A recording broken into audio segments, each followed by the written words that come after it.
So for this discussion post, since it's going to be a little lengthy, I'm going to refer back to a print off where I have each part in front of me. That way you don't skip over anything. I'm going to begin with Howard Snyder's The Power of Logic, Chapter 2, Section 1, where we are supposed to summarize arguments versus non-arguments in our own words. And from this section, I got the idea that an argument consists of supporting statements where inferences can be drawn, and a non-argument is a statement that has a different intent. So this could be stories, requests, expressions, or reports. For Chapter 2, Section 2, we were supposed to explain the best advice to turn a messy argument into a well-crafted argument. And for this, I put down 2 tips. The first one would be to put your conclusion in the final step and use the word so to mark your conclusion. That way other statements are understood as premises. And the second tip would be to eliminate excess verbiage so the premise is easily identified. The excess verbiage kind of is a distraction, and that can be in the form of a discount, repetition, assurances, and hedges. And for Section 3, we're supposed to explain the point of diagramming arguments. And to me, I think diagramming arguments can be used as a tool when making an argument. It can help you construct a well-crafted argument, and it also reveals the relationship between the premise and conclusion, so that way they're easier to evaluate and highlight logical structure.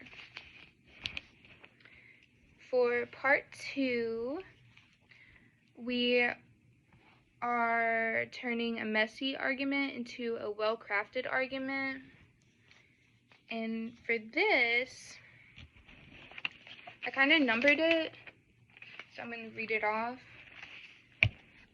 Musicians are positive role models. They're all the time coming up with good ideas. So, musicians are excellent leaders. Excellent leaders should run for president. Bon Jovi was a fantastic musician, one of the very best. Bon Jovi should have run for president. And that was kind of the implied statement that I put in there. I felt like they were implying that he should be president, or should have ran for president. In Part 3, we were making a diagram. So for this argument that we were given, I labeled or put numbers beside every statement and just left it in the order. And this is what I came up with. I have the 1 plus 2 with the line leading down to 3, and that leads down to 4. And the first 2 statements are the 2 statements that support the subconclusion. Part 4 is on the discussion board, and in Part 5, we were supposed to pick one of the 4 fallacies that were our favorite and explain why. And I picked an ad hominem because I think that is the easiest to commit in today's society. I've seen where people are quick to attack a person making an argument, especially if they disagree.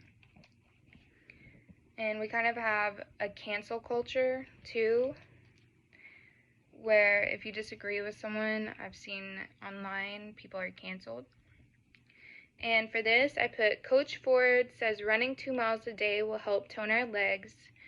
Coach Ford is 300 pounds and has diabetes. He doesn't know anything about exercise. And I said this was an ad hominem because someone attempted to criticize the coach's statement by attacking him. And that is all.